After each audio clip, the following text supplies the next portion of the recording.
Hi, what's up guys? This is the Round Bottom Flask and this video is a step-by-step guide on naming alcohols. Before you proceed any further, make sure that you are already familiar with the names of alkanes, alkenes, alkynes, and alkyl halides since most of the example that I will be showing in this video involves naming of alcohols containing these functional groups. Just like any other functional group, the nomenclature of alcohols abide by the rules established by the IUPAC. In naming alcohols, a suffix, which is OH, is replaced, or rather replaces the suffix E in the alkane parent chain. So for example, if you have this alcohol, since it has three carbon atoms, the ending E in its parent name, which is propane, is replaced with an OL. Thus, in the old system, it is named as a propanol, specifically 1-propanol. I will I will discuss later on how to place these locants or how to incorporate the location the location of the OH group in the IUPAC name. I will discuss that as we go along this video. So in the new system, remember that the locant is in between the parent name and the suffix name. Thus, instead of 1-propanol, it is written as propan-1-ol in the new system. Now, some alcohols have been discovered way before the IUPAC has been established and thus has already been named. Now, these common names rather have been adapted by the IUPAC and are also considered correct. So, for example, the alcohol ethanol is also called as ethyl alcohol here. Um, Sorry guys, my slide is loading. This is a common problem. I think I need to buy a new laptop. Just kidding. So, the alcohol ethanol is also its common name is ethyl alcohol, as we have shown here.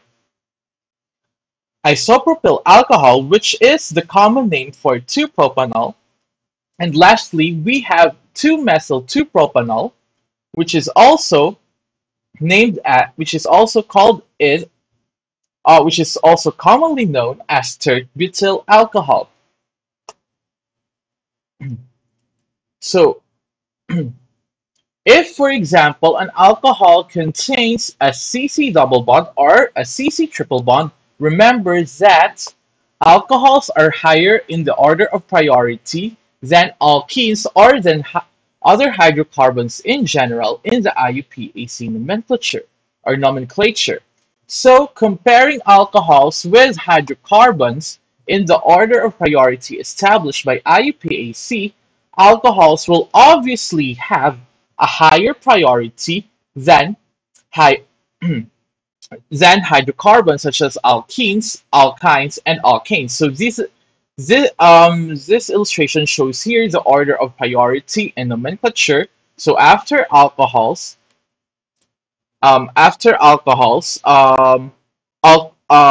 the hydrocarbons, alkene has the highest order of priority, followed by alkyne, then alkane.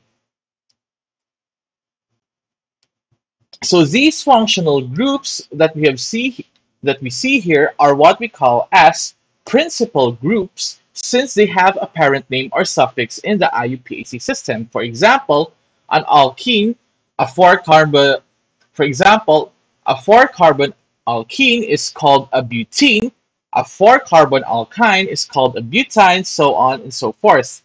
So that means in its parent name, these principal groups append a suffix in the parent name of the compound. Now these groups here, which are below the alkanes in the order of priority in nomenclature, such as halides and their nitro groups, are considered as subordinate groups since they will always be named as a substituent and not as a parent compound. So if you remember, your alkyl halides,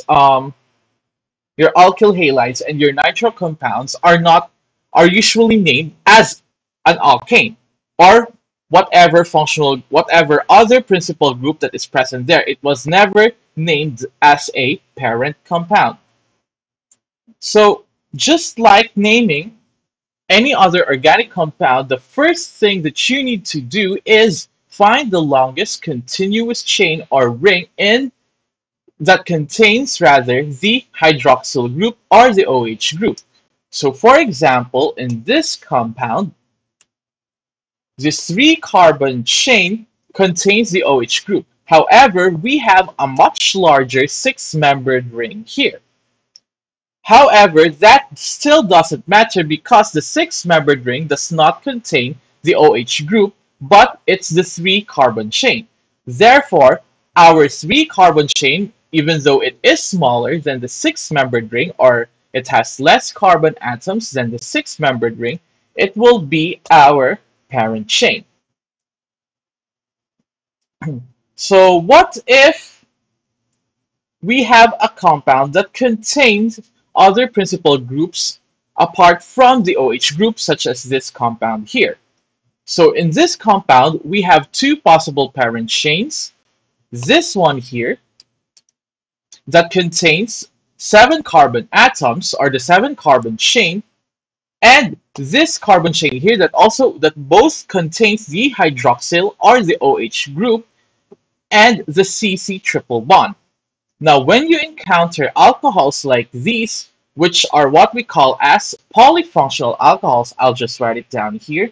So this type of alcohol is what we call as a polyfunctional alcohol. Since they contain other principal functional groups apart from alcohol. So what you have to do is you find the longest continuous chain. You find the longest continuous chain that includes the lower priority principal groups. So in this case, since the 6-carbon chain contains the cis triple bond or the alkyne, but not the 7-carbon chain, although the 6-carbon chain is shorter, this 6-carbon chain will be our parent chain. So after finding the parent chain, we then number our carbon atoms. So since we are talking about alcohols, the carbon containing the OH group, or what we call as the alcoholic carbon or hydroxyl carbon, is given the lowest possible number. Thus, your carbon 1 should be the terminal carbon, or the what they call this, the carbon at the end of the chain that is nearest to the OH group. So let's have our example here.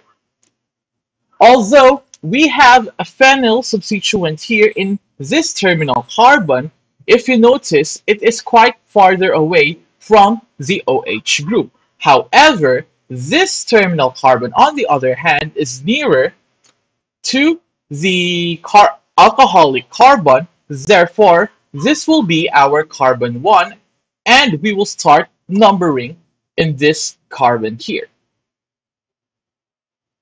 So it looks like that. So if our OH group is attached to a cycloalkane ring, the alcoholic carbon will always be carbon 1. So in this example here, so since this will be our carbon 1, there are 2 ways on how to number the carbon atoms in our 6-membered ring. So we can number it clockwise, or counterclockwise rather, and in a clockwise direction. So the numbers that the numbering system we're in, we number our carbons in the clockwise direction. We denote it with the symbol prime. So this is 1 prime, 2 prime, so on and so forth up to the 6 prime. Now, if we notice the first branch point, the first branch point in the numbering system at the clockwise direction is at carbon 3. Okay.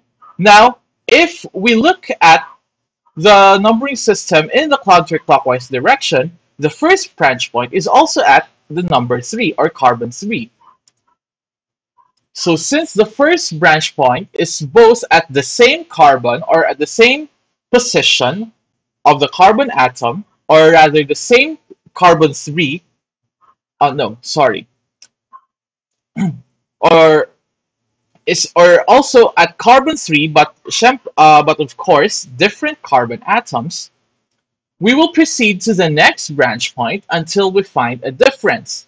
Now, in this counterclockwise direction, the next branch point is at carbon 5. Now, in the clockwise direction, the next branch point after carbon 3 is also at carbon 5. Thus, there's still a tie there. Okay. Now, what will happen is your tiebreaker will be at the names of your substituents, at the names of the at your substituents at the branch point nearest the OH group.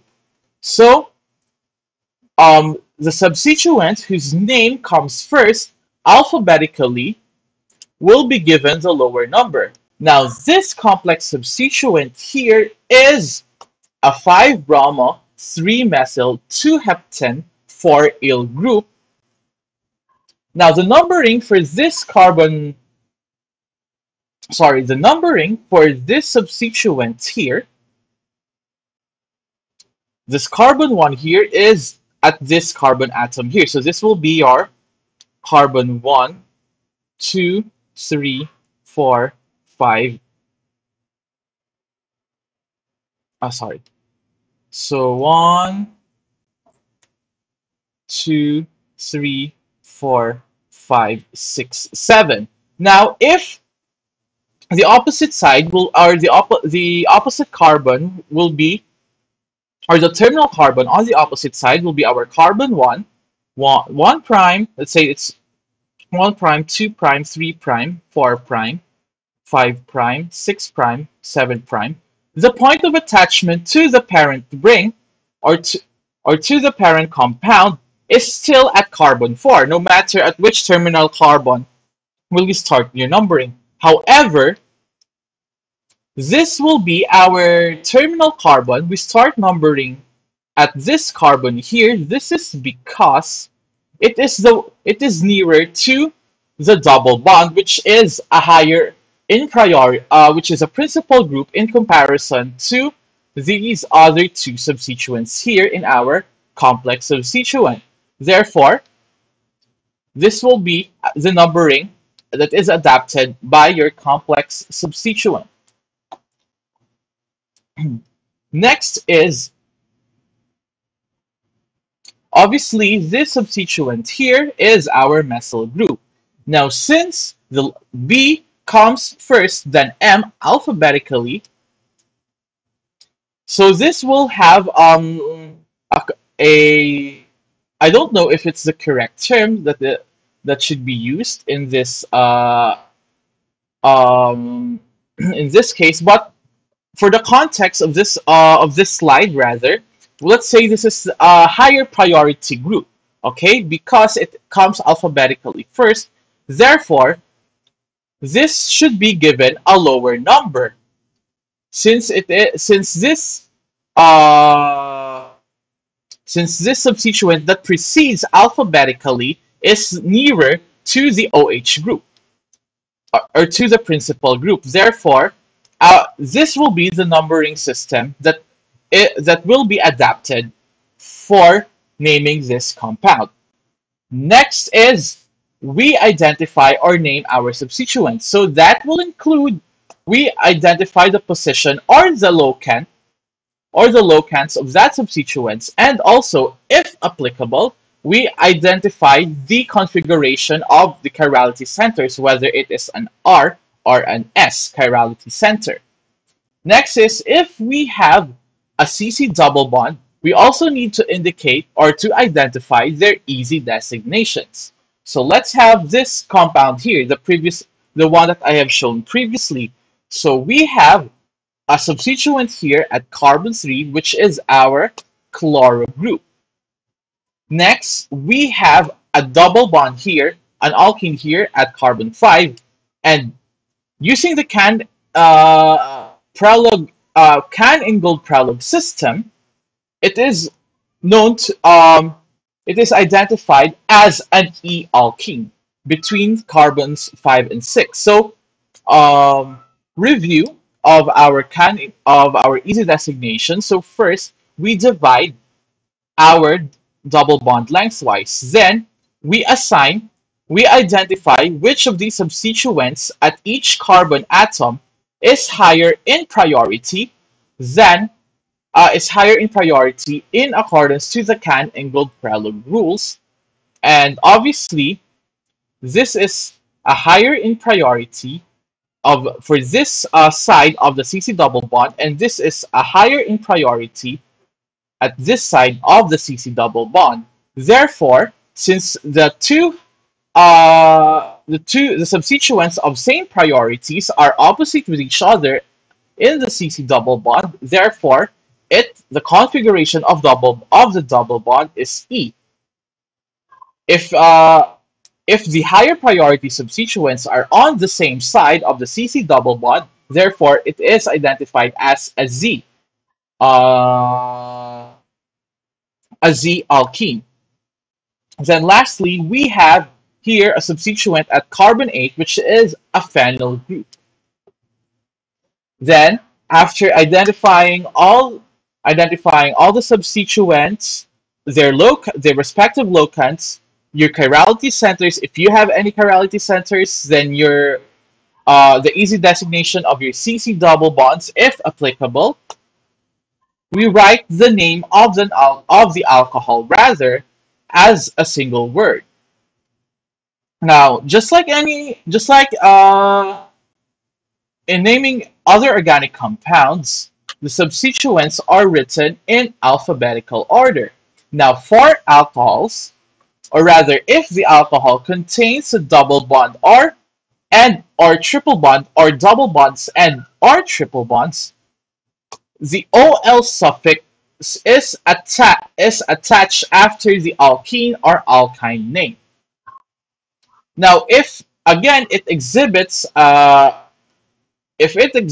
an easy or RN or RS configuration, we indicate their configuration before the name of the alcohol on which they are enclosed in parentheses. So, for example, we'll go back to our example that I've shown in my previous slide. So, this compound in the old system, since we have an E alkene here, we write first the E. Next, then we write the substituents alphabetically. So in the old system, it is 3-chloro, 6-methyl, 8-phenyl, 5-octane for all. While in the new system, it is E, 3-chloro, 6-methyl, 8-phenyl, oct, 5N. Sorry, this is N. It's not E and E, it's N for all. So let's go back to the previous example that I have shown earlier, in which it has what they call this, in which it has a double bond, or rather, it has the OH group is attached to a cycloalkane ring. So in this case, in the old system, it is named as we have an alkene here, so we indicate the easy configuration of the alkene. So it is an E3 open close parentheses 5-bromo 3-methyl 2-heptane 4-il 5-methyl cyclohexanol, or in the new system, it is E3 open close parentheses 5-bromo 3-methyl hept 2N 4-il 5-methyl cyclohexanol. Then let's go back to the very first example that I have shown earlier.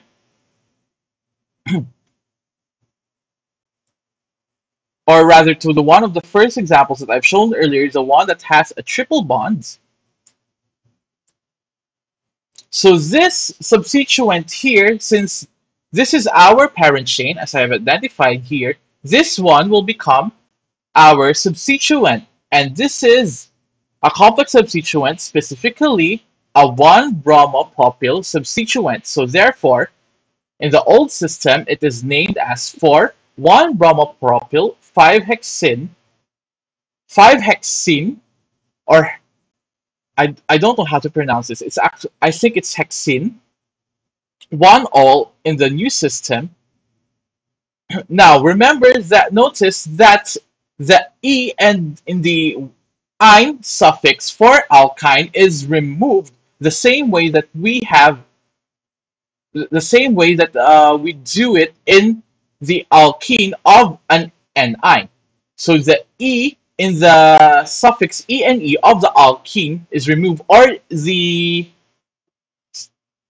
other E, the last E in the ene suffix of an alkene compound is removed.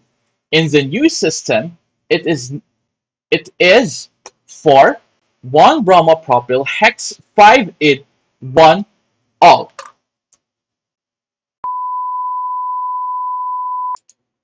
What if we have an alcohol that contains more than one OH group in its parent chain, like this one here? These compounds are compounds such as this one are called polyhydroxy alcohols, and the number of the OH groups it contains are indicated by number indicating prefixes such as di, tri, tetra, and so on before the suffix ol. So in this compound, the terminal carbon nearest to the OH group is the carbon 1, which is this one here. Then we identify our substituents. We have two complex substituents here, one at carbon 5 and the other at carbon 6. So both of them are complex substituents, and the one at carbon 5 is named as a bromofluoromethyl group, and the one at carbon 6 is a 1-fluoropropyl group. Now between carbons 3 and 4, we have a CC double bond at the with an E configuration. Then we have a triple bond here at carbons 8 and 9. Thus, the name of this compound, obviously we write the easy configuration first, then followed by the name of the substituents in alphabetical order. Then we write the suffixes of our principal groups. So first for the alkene, then for the alkyne, then for the alcohol. So it will be named as E5-bromofluoromethyl, 6,1-fluoropropyl, 3-nonene, 8-ine, 2,7-diol. So that's it, guys. Here are my references and sources for this tutorial video. If you have questions, drop it in the comment section below. And if you like this video, don't forget to click the like button, and subscribe to my YouTube channel for more chemistry lecture videos. Once again, this is the Round Bottom Flask signing off. See you